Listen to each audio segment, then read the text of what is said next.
Between Wives by author Enigma is the first time I read a book by this author. There were so many things I absolutely loved and enjoyed about this story. Can we please discuss the pacing of this book? I feel like the author paced it out so well. You do have some time shift and time travel occurring in this book.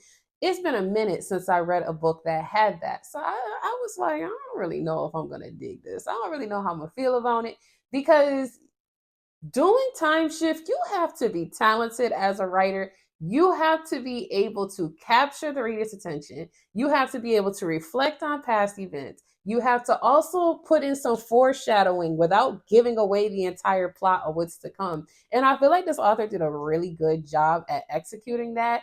The main characters, okay, this man, he is a police officer, he's a detective, he's trying to investigate a situation that's happening. He's been watching this case for a long time. He's been sitting out and watching these people that he's trying to put away because they are wreaking havoc on the community. When him and some of his colleagues go into this home, they are on the tail end of receiving fire from the people they are trying to arrest, from the people they are trying to crack this case on. One of the people does end up passing away. The problem is he literally blacks out. And when he comes to, he has no clue what happened. Like at first he'll be at home with his wife Dawn, and then the next thing you know, he's not really remembering what's going on. And his name is Sergeant Keylon Williams. So what happens is sometimes he's at home with his wife, Dawn, and the kids. And his wife is kind of, you can tell she's kind of a little sick of his ish. Like they're having marital issues. And she's always coming to him like, when are we going to spend time together? I feel like work always comes first for you. And unfortunately, it's like this is not the first time he's heard his wife say these things, but some of the things she comes to him about, he literally has no recollection of. He just does not remember. Pause. He goes to sleep. He wakes up. He is now married to his colleague and best friend, Tiana.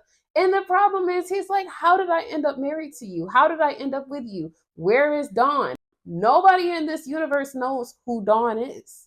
No one knows who Dawn is. So as he's trying to piece things together and as he's trying to figure out, how did I get here? What happened to my wife and children?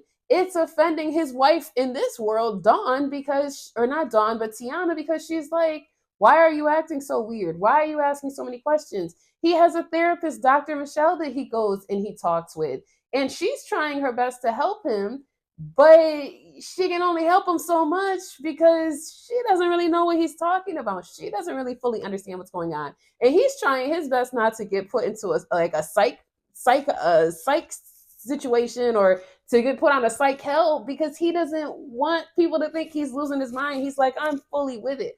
The problem is when he goes to sleep, he doesn't know if he's going to wake up with Dawn. He doesn't know if he's going to wake up with Tiana. And he is trying to put the pieces together of what exactly happened to cause this shifting in between. Is it because when I'm intimate with one of my wives, then it flips me the next day over to my next wife?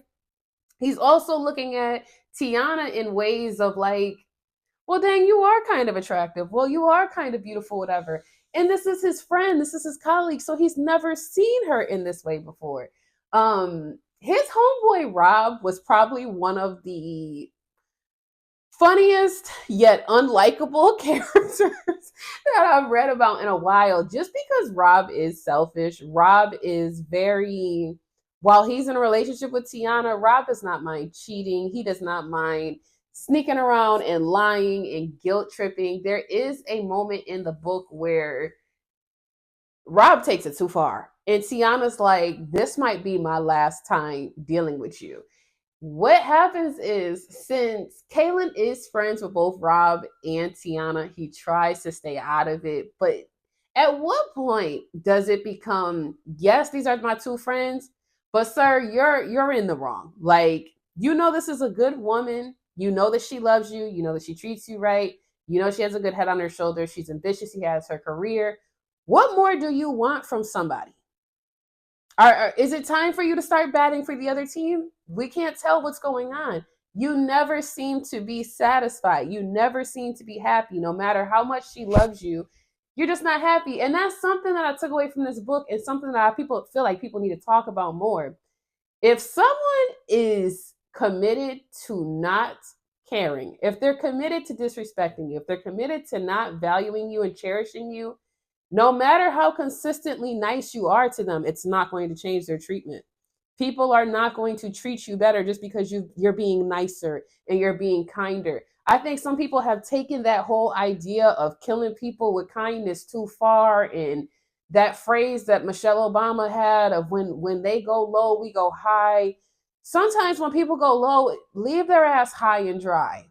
It's time to walk away. It's time to call it quits.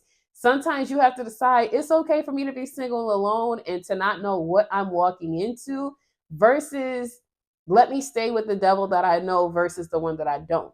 For Kaylin, he has to decide, does he want to stay in this life with Dawn? Does he want to stay in this life with Tiana? Or is he willing to risk it all when he realizes maybe he could have a version of Dawn and Tiana in the same universe?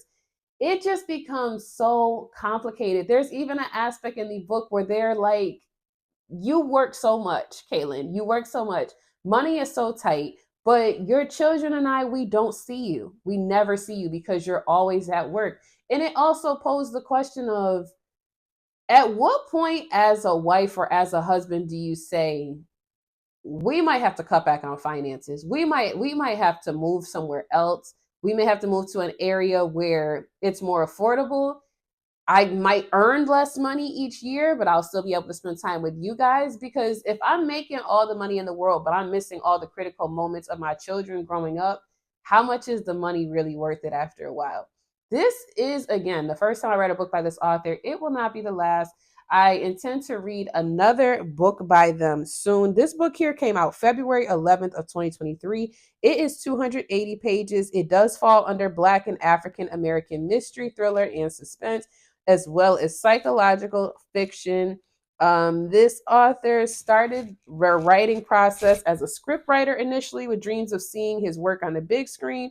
His first script, The Afflicted, was based on a dream he had one night, and thus began the first work of many by Nigma. You can find this author on Facebook, Instagram at Enigma Kid, Snapchat, Twitter, and their email is enigmakid@gmail.com.